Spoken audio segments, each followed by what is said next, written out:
2 நாளாகமத்தின் புஸ்தகம் 7ஆம் அதிகாரம் 13, 14, 15, 16 வசனங்களை நாம் தியானிக்கலாம். இந்த பகுதியானது மிகுந்த ஒரு விசேஷமான பகுதி. சாலமோன் தான் கட்டின ஆலயத்தை பிரதிஷ்டை பண்ணி அதை திறந்துவிட்டு வீட்டிற்கு வந்து நித்திரையாயிருக்கும் பொழுது அன்று இரவு கர்த்தர் அவனுக்கு ஒரு சொப்பனத்தை கொடுக்கிறார். அன்று இரவு சொப்பனமெல்லாம் கர்த்தர் பேசுகிறார். 12ஆம் வசனத்தை நான் வாசிக்கிறேன். கர்த்தர் இரவிலே சாலமோனுக்கு தரிசனமாகி, நான் உன் விண்ணப்பத்தை கேட்டு இந்த ஸ்தலத்தை எனக்கு பலியிடும் ஆலயமாக தெரிந்து கொண்டேன் அப்படின்னு சொல்லி பேசுறாரு. அப்படி தொடர்ந்து பேசுறார் பாருங்க. நான் மழை இல்லாதபடிக்கு வானத்தை அடைத்து அல்லது தேசத்தை அழிக்க வெட்டுக்கிளைகளுக்கு கட்டளையிட்டு அல்லது என் ஜனத்திற்குள் கொள்ளை நோயை அனுப்பும் போது அப்படின்னு சொல்லி சில விஷயத்த சொல்றாரு. உன் விண்ணப்பத்தை கேட்டு இந்த ஸ்தலத்தை எனக்கு பலியிடுற இடமா நான் தெரிந்து கொண்டேன்னு சொல்லிட்டு, மழை இல்லாதபடிக்கு வானத்தை அடைத்து அல்லது தேசத்தை அழிக்க வெட்டுக்கிளிகளை அனுப்பும் போது அல்லது என் ஜனத்திற்குள் கொள்ளை நோய் அனுப்பும் போது, அப்போ இந்த நாட்கள் நாம் வாழ்கிற நாட்கள்ல கொள்ளை நோயின் காலமாக இருக்கிறது. இடையில சில இடங்களிலே வெட்டுக்கிளிகள் வந்ததாகவும், சில தேசங்களிலே வண்டுகள் வந்ததாகவும், சில தேசங்களிலே மழை இல்லாமல் இருந்ததாகவும், சில தேசங்கள் பற்றி எரிகிறதாகவும், சில இடங்களில் மழை வெள்ளத்தினால் அழிந்ததாகவும் பார்க்க முடிகிறது. இப்படி இவை எல்லாவற்றிற்கும் இதுதான் பதில். ஆண்டவராகிய தேவன் அன்றைக்கே தாம் ஞானமுள்ளவராக தம்முடைய தாசனாகிய சாலமோனுக்கு கர்த்தர் வெளிப்படுத்துகிறார். என் நாமம் தரிக்கப்பட்ட என் ஜனம். 14ஆம் வசனம் வாசிக்கலாம். என் நாமம் தரிக்கப்பட்ட ஜனங்கள், என் நாமம் தரிக்கப்பட்ட என் ஜனங்கள் தங்களை தாழ்த்தி ஜெபம் பண்ணி என் முகத்தை தேடி தங்கள் பொல்லாத வழிகளை விட்டு திரும்பினால் அப்பொழுது பரலோகத்தில் இருக்கிற நான் கேட்டு அவர்கள் பாவத்தை மன்னித்து அவர்கள் தேசத்திற்கு சேமத்தை கொடுப்பேன் என்று வாக்கு பண்ணுகிறார். அப்போ என் நாமம் தரிக்கப்பட்ட ஜனம், என் நாமம் தரிக்கப்பட்ட என் ஜனம் சொல்றார். இது இஸ்ரவேல் நாட்டிற்கு மட்டுமல்ல, உலகத்தில் இருக்கிற எல்லா மக்களுக்கும் நாம் எடுத்துக்கொள்ள வேண்டும். என் நாமம் தரிக்கப்பட்ட ஜனங்கள் அப்படின்னா யாரு? என் ஜனம்னா யாரு?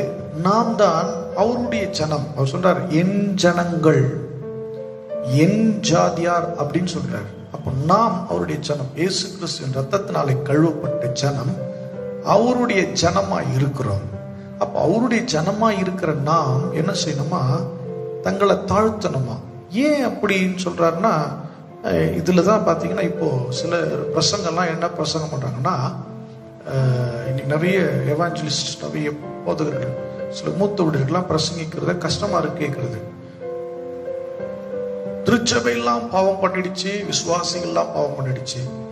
எல்லா திருச்சபை அப்படி கிடையாது, எல்லா ஊழியர்களும் அப்படி கிடையாது. அதை நான் தெரிவித்துக் கொள்ள விரும்புகிறேன். என் நாமம் தரிக்கப்பட்ட ஜனம் ஏன் அப்படி சொல்றாருன்னா, இந்த ஜனம் தான் தேசத்துக்காக நிக்கணும். அல்லேலூயா. அப்போ கிறிஸ்தவன் மட்டும் பாவம் செய்யறான், வேற யாரும் பாவம் செய்யலையா? வெளியே இருக்கிறவன் பயங்கரமா பாவம் செய்யறான், பயங்கர அக்கிரமத்தில் இருக்கிறான், மனுஷனை கொலை பாதகனாய் கொன்று போடுகிறான், விபச்சார வேசித்தனத்துல நிறைந்திருக்கிறான். அதனால ஊழியர்களையோ திருச்சபையோ நீங்க குற்றப்படுத்துவதை விட்டுட்டு, நீங்க எவ்வளவு பெரிய ஊழியக்காரன் நான் இன்னைக்கு நான் சொல்றேன், அதை விட்டுட்டு அவங்கள செபிக்க சொல்லுங்க. என் நாமம் தரிக்கப்பட்ட ஜனங்கள் அப்படி வாங்க, நாம தான் திறப்புல நிக்கணும் அவங்களுக்காக. அதனால நீங்க இப்படி எல்லாரையும் எல்லா பாஸ்ட் அதனால தான் கொள்ளணும் வந்து அப்படி சொல்லிடக்கூடாது. தேவன் பூமியிலே பாவங்கள் இருக்கும்போது, அக்கிரமம் பெருகும்போது எப்படி நோவாவை தெரிஞ்சுக்கிட்டார் பாருங்க, மற்றவங்க எல்லாம் அழிச்சர்ல. அப்போ அதனால கவனிக்கிறோம், நம்ம எல்லாரையும் போயிட்டு என்ன பண்ணிடக்கூடாது, பாவி ஆக்கிடக்கூடாது. திருச்சபை எல்லாம் பாவிகளாக்குறது, பாஸ்டர்லாம் பாவி ஆக்குறது, ஊழியங்களெல்லாம் குறை சொல்லி பேசுறது, இதெல்லாம் அருவருப்பான காரியம். சோதோம் குமாரில் ஒரு லோத்து இருக்கிறான், இந்த பக்கம் ஆபிரகாம் இருக்கிறான். கர்த்தர் அவங்களை கொண்டு போய் நீதிமான் நிற்க வைப்பார். அது வேற வேலை. அதனால என் நாமம் தரிக்கப்பட்ட ஜனங்கள் அப்படின்னு சொன்னா, நாம் ரத்தத்தினால கழுவப்பட்ட இயேசுவின் நாமம் தரித்த ஜனங்கள் நாம் செய்ய வேண்டுவது என்னங்கிறத மட்டும் தான் கவனிக்கணும். குற்றப்படுத்து, நீ பாவம் பண்ணிட்ட, நீ துரோகம் பண்ணிட்ட, நீ அப்படி சொல்லி இல்லை. நாம இப்படிதான் ஆயத்தப்படணும். குற்றப்படுத்தி வேதம் எங்கேயும் சொல்லவே இல்லை. என் நாமம் தரிக்கப்பட்ட ஜனங்கள் தங்களை தாழ்த்துங்க. நீங்க முதல்ல உங்களுக்குள்ள தாழ்மை கொண்டு வாங்க. அதுதான் ரொம்ப அவசியம். நெகேமியா அதுதான் செஞ்சார். நானும் என் தகப்பன் வீட்டாரும் பாவம் செய்தோம், எங்களை மன்னியும் என்று உபவாசித்து அழுததாக வேதம் சொல்லுகிறது. எஸ்ராவும் அப்படிதான் செபித்தான். நான் பாவம் செய்து என் தகப்பன் வீட்டார் பாவம், அவனும் அதை சொல்லிதான் அழுதான். அதனால யாரையும் அவர்கள் பாவம் செய்து விட்டாரே ஆண்டவரே அப்படின்னு சொல்லி சொன்னல, நான் பாவம் செய்து விட்டேன், என் தகப்பன், தங்களை முதல்ல ஒப்புக்கொண்டு அழுது செபிக்க வேண்டிய நிலை. என் நாமம் தரிக்கப்பட்ட ஜனம், இயேசுவின் நாமம் தரிக்கப்பட்ட ஜனம். நம்மளை எப்படிப்பட்ட ஜனமா வச்சிருக்காருன்னா, பரிசுத்த ஜனமா இருக்கிறோம். நான் வசனம் நிறைய இடத்துல மேலோட்டமா பேசிட்டு போக விரும்புறேன். ஆழெல்லாம் வேணாம், ஆழத்துல இருந்து பட்டதெல்லாம் போதும், மேல இருந்து பேசுவோம். ஆனால் என் ஜனம், என் ஜாதி, நீங்க என்ன செய்யணும் தெரியுமா? உங்களை தாழ்த்துங்க. இன்றைக்கு தாழ்மை என்பது இல்லை. விசுவாசிகளிடத்துல தாழ்மை இல்லை, ஊழியக்காரத்துல தாழ்மை இல்லை. நாங்க தான் பெரிய ஊழியக்காரர், நாங்க தான் சபையில முக்கியமான விசுவாசி, நாங்க தான் மேல இல்லை. தேவனுடைய சமூகத்துல தாழ்த்துங்கள். எனக்கு நிறைய சத்தியம் தெரியும், அவர் பிரசங்கம் சரியில்லை, லைவ்ல அவர் ஒரு மாதிரி பிரசங்கம் பண்ற, ஒரு மாதிரி பாடுறாங்க. ஐயா, நீங்கள் உங்களுக்கு தெரிந்ததை நீங்கள் செய்யுங்கள், அவர்களுக்கு தெரிந்து அவர்கள் செய்யட்டும், அது அவங்கவுங்க விஷயம். இதெல்லாம் விட்டுட்டு நாம் எதை செய்யணும்னா தாழ்த்த வேண்டும். தேவ சமூகத்துல சரண்டர் பண்ணணும், அர்ப்பணிக்க கற்றுக்கொள்வோம். அதுதான் ரொம்ப எதிர்பார்க்க. தேவன் என் ஜனங்கள் தாழ்த்த வேண்டும். தன்னைத்தான் தாழ்த்துகிறவன் உயர்த்தப்படுவான். மற்றவர்களை பரியாசம் பண்ணுகிறவன், கேலி செய்கிறவன், தூஷிக்கிறவன், விமர்சிக்கிறவனை தேவன் ஒரு காலம் உயர்த்த முடியாது. மற்றவர்களை அசிங்கப்படுத்துகிறவன், நான் சொல்றேன், விமர்சிக்கிறவர்களுக்கு ஒண்ணு மட்டும் நான் தெளிவா சொல்றேன். நீங்க என்னைக்கு விமர்சனம் பண்ணி பெருசாக்குறீங்களோ அன்னைக்கே அவங்க ட்ரெஸ்ஸை கழறீங்கன்னு அர்த்தம். அவங்களை நிர்வாணப்படுத்துகிறீர்கள். நிர்வாணப்படுத்துறதை விட்டுட்டு உங்களை தாழ்த்துங்கள் தேவ சமூகத்தில். இன்னைக்கு ஊழியங்கள் கெட்டு போன காரியம், திருச்சபை கெட்டு போன காரியம், மற்றவர்களை விமர்சனம் செய்து அவமானப்படுத்தி இருப்பதனால்தான். தங்களை தாழ்த்த மனதில்லாதிருக்கிறபடினால் நிற்கிற எவனும் விழாதிருக்க கடவர் என்று வேதம் சொல்லுங்க. விழாதபடி ஜாக்கிரதையா இருக்கணுமா. அதனால நிக்கிற நீங்க உங்களை தாழ்த்துங்கள். முடிந்தால் அதை கற்றுக் கொடுங்கள். நல்ல விஷயங்களை பேசுங்க, விமர்சனம் அல்ல, கேடாக அல்ல, கிரிட்டிசைஸும் வேண்டாம். அப்போ தேவனுடைய நாமம் தரிக்கப்பட்ட என் ஜனம் தங்களை தாழ்த்துவதற்கு, நம்ம எப்ப தாழ்த்துவதற்கு நம்மை ஆரம்பிச்சிட்டோமோ, நம்மை பார்க்கும்போது அவனும் தாழ்த்துவான். நம்முடைய முழங்கால்கள் தேவ சமூகத்துல முடங்கினால், கர்த்தருடைய பாதத்துல முடங்கினால் எல்லோரும் முடங்க ஆரம்பிப்பார்கள். அப்ப தாழ்த்த சொல்ற. ரெண்டாவது, முதல்ல தாழ்மைக்கு வந்ததுக்கு அப்புறம் தான் ஜெபிக்கவே ஆரம்பிக்கணும். ஆயக்காரனும் பரிசேயனுடைய ஜெபம். ஆயக்காரன் சொல்ற ஒரு ஸ்டேட்மெண்ட் சொல்றார், பரிசேயன் சொல்றாரு, ஆண்டவரே, வாரத்தில் 2 தரம் உபவாசிக்கிறேன், தசமபாகம் செலுத்துகிறேன், அப்புறம் நான் பரிசுத்தமான நியாயப்பிரமாணத்தெல்லாம் சரியா கடைப்பிடிக்கிறேன். இந்த ஆயக்காரனை போல இல்லை. அதுதான் கவனிக்கணும்.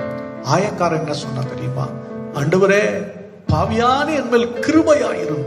வேதம் சொல்லுகிறது, 2 பேருடைய ஜெபத்துல ஆயக்காரனை கர்த்தர் அங்கீகரித்து அவனை ஆசீர்வதித்தார். அவனுடைய ஜெபத்தை கேட்கப்பட்டதுன்னு சொல்லுது. அப்போ என்னன்னா, நீங்க பர்ஃபெக்ட், யூ ஆர் குட், நீங்க நல்லா இருக்கிறீங்க, உங்க பிரசங்கம் சூப்பர், உங்க ஊழியம் சூப்பர், உங்க எல்லாமே சூப்பர், பரவாயில்ல, நீங்க சூப்பர் ஆண்டவர், நான் செய்யற ஆண்டவரே, அவங்க செய்யல, ஓகே, நீங்க நல்லா இருங்க, நீங்க பரிசேயராக இருங்க, நாங்க ஆயக்காரராக இருக்கிறோம். தேவன் பரிசேயன் ஆயக்காரன் இல்ல, ஆயக்காரன் போல தாழ்த்துகிற ஜெபங்கள் அவசியமா இருக்கிறது. தயவு செய்து உங்களை தாழ்த்த பழகிக் கொள்ளுங்கள். தன்னைத்தான் தாழ்த்துகிறவன் தேவனுடைய பார்வையில உயர்த்தப்படுவான் என்று வேதம் சொல்லுகிறது. அப்போ ஜெபம் பண்ணணும். அதுக்கப்புறம் தான் ஜெபமே ஸ்டார்ட் பண்ணணும். நீதிமான் செய்யும் வேண்டுதல், ஊக்கமான வேண்டுதல் அதிக பலனுள்ளதா இருக்கிறது. கொஞ்ச நேரம் தான் பேசுவேன், நிறைய நேரம் எடுக்க மாட்டேன். நீதிமான் செய்யும் ஊக்கமான வேண்டுதல் அதிக பலன். அப்போ நீதி எப்போ வருதுன்னா, தன்னை தாழ்த்தும் போதுதான் நீதி வருது. நீதி நான் முடிய பார்வைக்கு முன்பதாக ஒரு பெரிய பரிசுத்தவான் அல்ல, ரத்தத்தினால கழுவப்பட்ட நீதிமான் அப்படின்னு சொல்லி செபிக்க ஆரம்பிக்கணும் என்று வேதம் சொல்லுது. ரெண்டாவது, என் முகத்தை தேடி அப்படின்னா அதிகாலையில் இல்லை எப்பெல்லாம் சமயம் கிடைக்குதோ அவருடைய சமூகத்தில் அவருடைய முகத்தை தேடணும். அந்த முகத்தை தேடுறதா கர்த்தர் விரும்புறாரு. நீங்க எதையோ தேடிக்கிட்டு இருக்கிறாதீங்க. நம்ம எதையோ தேடிக்கிட்டு இருக்கிறோம், நிஜத்தை விட்டு நிழலை பிடிச்சிட்டு இருக்கிறோம். இவருடைய பிள்ளைய அவருடைய முகத்தை தேடு. அம்மா மோசே கர்த்தருடைய முகத்தை தேடினான், ஆபிரகாம் கர்த்தருடைய முகத்தை தேடினான், ஈசாக்கு கர்த்தருடைய முகத்தை தேடினான். சீஷர்கள் கர்த்தருடைய முகத்தை தேடி. ஏன் இயேசு கிறிஸ்து மலையில இரவு முழுக்க பிதாவோடு பேசி முகத்தை தேடினார். தேவனுடைய பிள்ளை முகத்தை தேடுங்க. இப்படி முகத்தை தேடுகிறவர்கள் கர்த்தருக்கு தேவைப்படுகிறார்கள். அப்போ ஜெபம் பண்ணி கர்த்தருடைய முகத்தை தேடுறது ரொம்ப அவசியம். அதை தேடாம போனா நித்தமும் கர்த்தருடைய சமூகத்தை தேடுங்கள் அப்படின்னு வசனம் சொல்றது. அல்ல, கர்த்தருடைய சமூகத்தை கர்த்தருடைய முகத்தை தேடுங்க. அடுத்து சொல்லுகிறது, தங்கள் பொல்லாத வழிகளை விட்டு திரும்பினால். இன்னைக்கு தேவனுடைய பிள்ளைகளை ஊர்ல 1000 பாவம் பண்ற நமக்கு அவசியம் இல்லை. நாம் நம்மை திருத்திக் கொள்வோம். யாரும் நம்மளை விரலிட்டி சொல்றதுக்கு இல்லை. திருச்சபை ஊழியம் செய்கிற நாம், விசுவாசிகளா இருக்கிற நாம், தேவனுடைய பிள்ளைகளா இருக்கிற நாம் பாருங்க, வேற ஆட்கள் அவங்க வேற புறமதஸ்தர்கள் அவங்களே என்ன பண்ணிக்கிறது இல்லை, தூஷிக்கிறது இல்லை, விமர்சனம் பண்ணிக்கிறது இல்லை. நீங்க யோசிச்சு பாருங்க, கர்த்தருடைய பிள்ளைகளை நீங்கள் மற்றொரு விமர்சனம் செய்யாதிருங்கள். பொல்லாத வழிகளை விட்டு திரும்புங்க. நீங்க உங்களை அறியாம பெரிய மிஸ்டேக் பண்ணிட்டு இருக்கிறீங்க. பொல்லாத வழிகள், பொய், ஏமாற்று, பித்தலாட்டம், கலகம், துன்மார்க்கத்தனம், பண விஷயத்துல உண்மை இல்லை, விபச்சார காரியங்கள், கண்ட விஷயங்களை, மோசமான என்ன சொல்ற சொத்துக்கள், ஆசை, ஏமாற்று வேலை, ஏகப்பட்ட. இதனாலதான் கர்த்தர் இஸ்ரவேல் ஜனங்கள் மேல் கோபப்பட்டார். அதனாலதான் 70 வருஷம் இஸ்ரவேல் ஜனங்கள் அடிமையாக இருந்தாங்க. தேவனுடைய பிள்ளையை நல்ல கவனிங்க. பொல்லாத வழிகளை விட்டு திரும்புங்க. எப்படி ஆகிலும் பணம் சம்பாதிக்க, எப்படி ஆகிலும் பணம் சம்பாதிக்க, எப்படி ஆகிலும் அவர் அண்டையில கிட்டி சேர வேண்டும் நினைப்போடு இருப்போம். பணம் எப்படி வேணா வந்துடுங்க. கர்த்தருடைய சமூகத்துல நிக்கிறவனுக்கு பணம் ஒரு விஷயம் இல்லை. ஏற்ற நேரத்துல ஏற்ற வேளையில சரியாக கர்த்தர் கொண்டு வந்து தருவார். உங்களுக்கு என்ன வேணுமோ அது நடக்கும். பணம் அவருடைய பார்வையில் ஒரு விஷயம் கிடையாது. ஆனால் அவருடைய அன்பை விட்டுறாதீங்க. பொல்லாத வழிகளை போய் நிக்காதீங்க. பொல்லாத வழியினாலே பாருங்க, 2 பேர் காணிக்கை செலுத்தினாங்க, காயின், ஆபேல். காயினுடைய காணிக்கையை அவர் அங்கீகரிக்கல, ஆபேலுடைய காணிக்கை அங்கீகரிச்சார். என்ன காரணம் பார்த்தா, காயினுடைய காணிக்கையானது சிலவற்றை கொண்டு வந்தான் அப்படின்னு போட்டிருக்குது. கனிகளில் சிலவற்றை கொண்டு வந்தான். ஆனால் ஆபேலுடைய காணிக்கை என்பது அவன் சொல்றான் தலையீற்று, முதல் ஆடு, அதுல கொழுமையா செலக்ஷன் பண்ணி கொண்டு வந்து பலி செலுத்தினான். அப்ப அவங்களோட மன விருப்பத்தின்படி ஆசீர்வதிக்கப்படுகிறார்கள். ஆனால் இவனுக்குள்ளே பொல்லாங்கான சுபாவம், காயினுக்குள்ளே பொல்லாங்கான சுபாவம் இருந்தபடினாலே அவன் ஆபேலை கொலை செய்கிற அளவுக்கு போய்விட்டான். முதல் கொலை செய்கிற அளவுக்கு போயிட்டான். அப்படின்னா என்ன, என் அன்பு தேவனுடைய பொல்லாங்கின் சுபாவம் அவனை ஆண்டு கொண்டிருப்பதை தேவன் உணர்ந்திருந்தார். பொல்லாத வழிகளை விட்டு திரும்பும்படி நாம தான் நம்முடைய இருதயத்தை பக்குவப்படுத்தணும். இப்ப நிறைய டைம் இருக்கு பாருங்க, வெளியே அதிகமா போக மாட்டேங்கிறோம். நம்ம நிறைய டைம் இருக்குது. இந்த நேரங்களில் பர்சனலா நம்ம லைஃப், நம்முடைய பேச்சு, நம்முடைய நட, நம்முடைய வழி எப்படி இருக்குது, நம்முடைய செயல்லாம் எப்படி இருக்குது, நாம மற்றவர்களை எப்படி பழகுறோம், மற்றவர்களை எப்படி எதிர்பார்க்கிறோம், என்னென்ன செய்து கொண்டிருக்கிறோம் என்பதை ஆராய வேண்டியது அவசியம். இந்த பொல்லாத வழியை விட்டு திரும்ப வேண்டும் என்று வேதம் சொல்லுகிறது.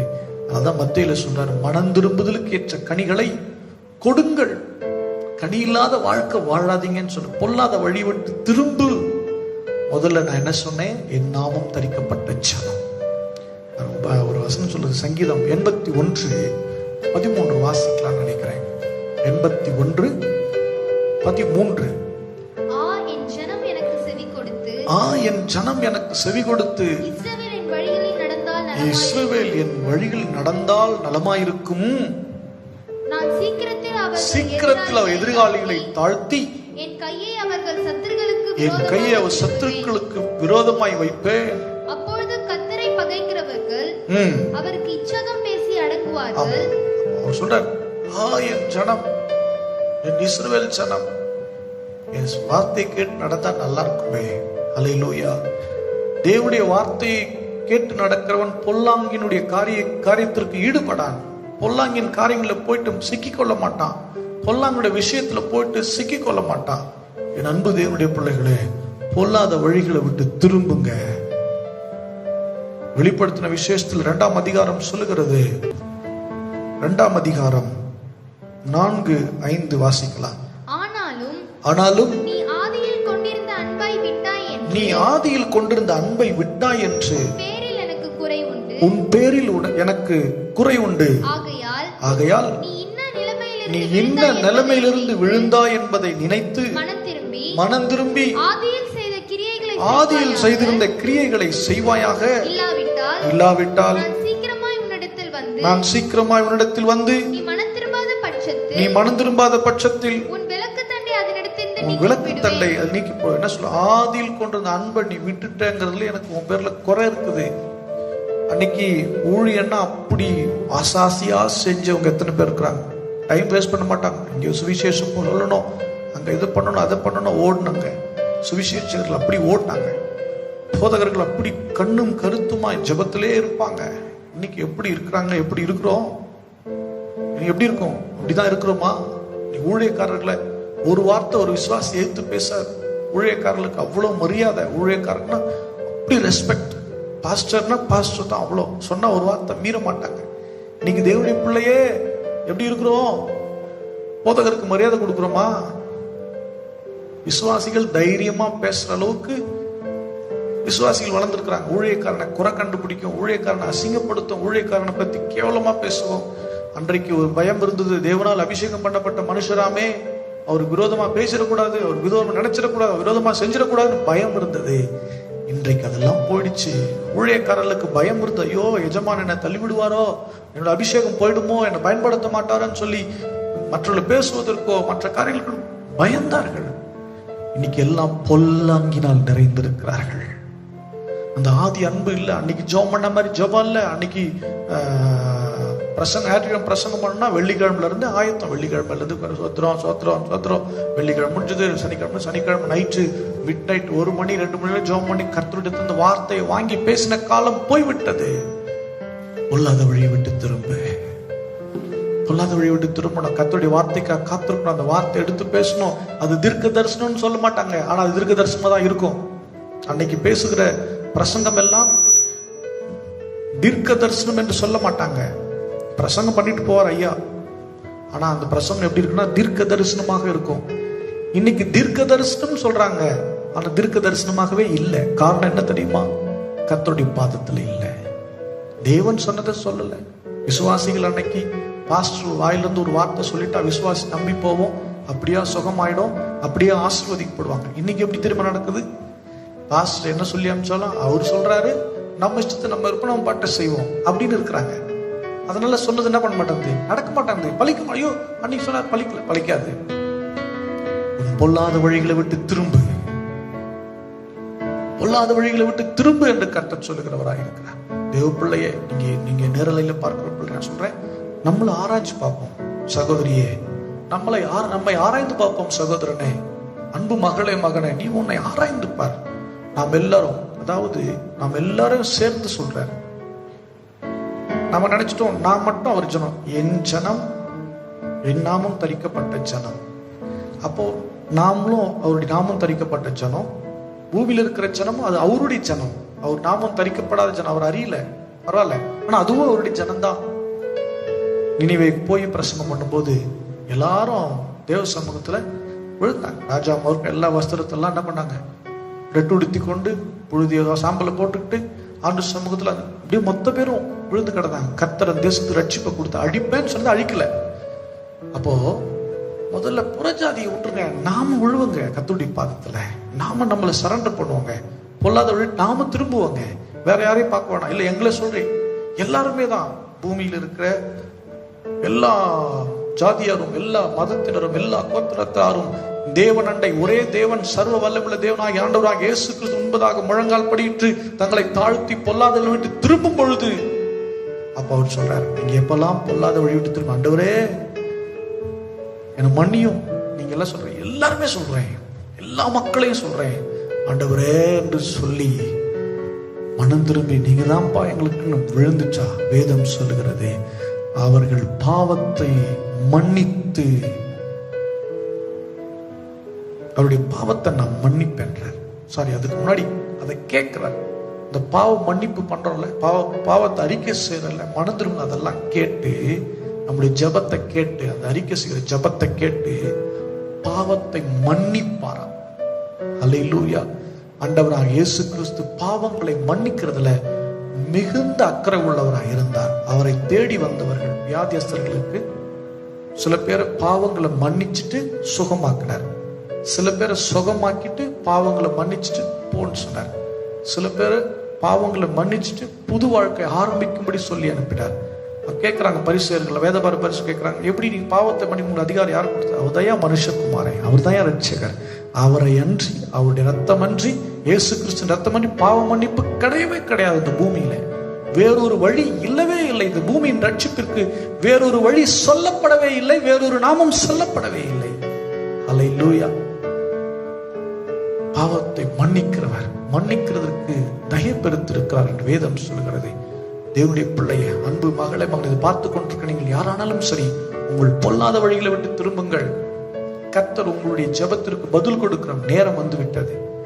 அவர் என்ன பண்ணுவார்? அந்த ஜெபத்தை கேட்டு மன்னிக்கிறார், மன்னிக்கிறார். தாழ்த்துகிறதை கண்டு, ஜெபிக்கிறதை கண்டு, அவருடைய முகத்தை தேடுகிறதை கண்டு, பொல்லாத வழிகளை விட்டு திரும்புகிறதை கண்டு, அவர் அதை கேட்டு மன்னிக்கிற முதல்ல ஃபர்ஸ்ட் வேலை மன்னிக்கிறார். மன்னிச்சிட்டாலே எல்லாம் புது அக்கௌண்ட் மாதிரி எல்லாம் ஃப்ரெஷ் ஆயிடுச்சு.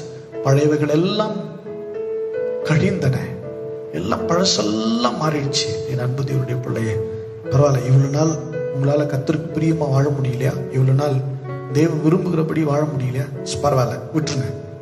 இன்னையிலிருந்து, இப்பொழுது இருந்து ரீசெட் பண்ண, ஆண்டவரே என் மைண்டை ரீசெட் பண்ண, என் சிந்தனை, என்னுடைய பார்வை, என் இருதயம், என் மனது எல்லாவற்றையும் மீண்டும் எல்லாம் ரீசெட் பண்ணுங்க ஆண்டவரே. எல்லாவற்றையும் மீண்டும் நான் புதுப்பிக்கும்படியாக ஆமா என்னை ஒப்பு கொடுக்கிறேன்னு சொல்லு. ஆதியில் செய்த காரியத்தை செய்வாயா? ஆதியில ஜெபித்ததை போல, ஆதியில் வேதத்தை வாசித்ததை போல, ஆதியில கர்த்தருக்கு பயந்ததை போல, ஆதியிலே பரிசுத்தவான்களுக்கு கீழ்ப்படிந்த போல, ஆதியிலே ஊழியம் செய்ததை போல, ஆதியிலே தேவனுக்கு மகிமையாய் வாழ்ந்தது போல இப்பொழுது முயற்சி செய்யுங்கள். கர்த்தர் கூட பாவத்தெல்லாம் மன்னித்து இப்ப என்ன செய்யறா தெரியுமா? தேசத்திற்கு சேமத்தை கொடுக்கிறார். அல்லேலூயா.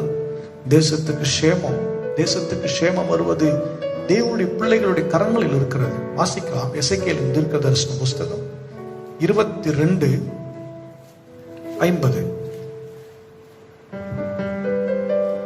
30. நான் தேசத்தை அழிக்காதபடிக்கு திறப்பிலே நிற்கவும் சுவரை அடைக்கவும் தக்கதாக ஒரு மனுஷனை தேடினேன், ஒருவனையும் காணேன். தெரியுதுங்களா? ஒருவனையும் காணேன். தேசத்திற்காக திறப்புல நீக்கும்படி. இது எப்ப சொல்றாருன்னா, பழைய ஏற்பாட்டின் காலங்களில் இயேசு கிறிஸ்து பிறப்பதற்கு முன்பதாக. ஆனா எனக்காக ஒருவர் திறப்பில் நின்றார், அவர் தான் ஆண்டவராகிய இயேசு கிறிஸ்து. அல்லேலூயா. இப்போ நாமும் அவர் வழியை பின்பற்றி இந்த மனுக்குலத்திற்காக, மனிதர்களுக்காக திறப்பில நின்று ஜெபிக்க வேண்டும். எப்படி ஜெபம் பண்ணணும்னா, அறிக்கை செய்து பொல்லாத வழிகளை விட்டு திரும்பி அவருடைய முகத்தை தேடி ஆண்டவரேன்னு சொல்லி நிற்கும்போது, நீதிமான் செய்யும் வேண்டுதல், ஊக்கமான வேண்டுதல் அதிக பலனுள்ளதை போல அந்த சத்தத்திற்கு அவர் செவி கொடுக்கிறார். அல்லேலூயா. அது மாத்திரமல்ல, தேவனுடைய பிள்ளையே, அவர் சொல்ற சபைக்கு என்ன அதிகாரத்தை கொடுக்கிறார் தெரியுமா? இந்த ஸ்தலத்திலே செய்யப்படும் ஜெபத்திற்கு என் கண்கள் திறந்தவைகளும் என் செவிகள் கேட்கிறவைகளும் என் கண்கள் திறந்தவைகளும் என் செவிகள் கவனிக்கிறவளுமாய் இருக்கும். என் நாமம் இந்த ஆலயத்தில் என்றென்றைக்கும் இருக்கும்படி நான் இதை தெரிந்து கொண்டு பரிசுத்தப்படுத்தினேன். என் கண்கள் என் இருதயம் என்னாலும் இங்கே இருக்கும். பாருங்க, ஜனங்களையும் என் நாமம் தரிக்கப்பட்ட ஜனம் சொல்றாரு, ஆலயத்தையும் என் நாமத்தையும் தரிக்கப்பட்ட ஆலயம் சொல்ற. அப்போ புதிய ஏற்பாட்டு பரிசுத்தவான்களா இருக்கிற நாம் தான் என்னவா இருக்கிறோம்? தேவனுடைய ஆலயமா இருக்கிறோம். என் மனது, என் இருதயம் தான் ஆலயமா இருக்கு. அப்போ என் மீது தேவனுடைய நாமம் தரிக்கப்பட்டிருக்கிறது. இயேசு கிறிஸ்துவின் நாமம் தரிக்கப்பட்டிருக்கிறது. நான் அவருடைய ரத்தத்தினாலே கழுவப்பட்டவன், அவருடைய நாமத்தினாலே முத்திரிக்கப்பட்டவனாக இருக்கிறேன். நான் அவருடைய பிள்ளையா இருக்கிறேன். ஹல்லேலூயா. இப்போ அவருடைய கண்கள், அவருடைய கண், அவருடைய செவி, அவருடைய இருதயம் என்னால எங்க இருக்குன்னா என்னை கவனிக்கிறதா, என் சத்தத்தை கேட்கிறதா இருக்கிறது. ஹல்லேலூயா. நீ நல்லவைகளை செய்தால் நல்லவைகள் கேட்கும், தீவைகளை செய்தால் தீவைகளும் அவர் கவனித்துக் கொண்டே இருப்பார், பொல்லாதவைகளும் கவனித்துக் கொண்டே இருப்பார். அப்படியானால் சாலமோன் ஆலயம் கட்டிடத்தினால் ஆன ஆலயம், ஆனால் நம்முடைய ஆலயம் நாம் தான் அந்த ஆலயமா இருக்கிறோம். நாம் எல்லாரும் அந்த ஆலயம். அதனால் அவருடைய கண்கள், அவருடைய செவிகள், அவருடைய இருதயம் எப்போது நமக்குள்ளே நம்மோடு கூட இருக்கிறது. நாம் பொல்லாத வழிகளை விட்டு திரும்பி தேவ சமூகத்துல தாழ்த்தி ஜெபம் பண்ணுவோம். கர்த்தர் தேசத்திற்கு க்ஷேமத்தை கொடுப்பார்.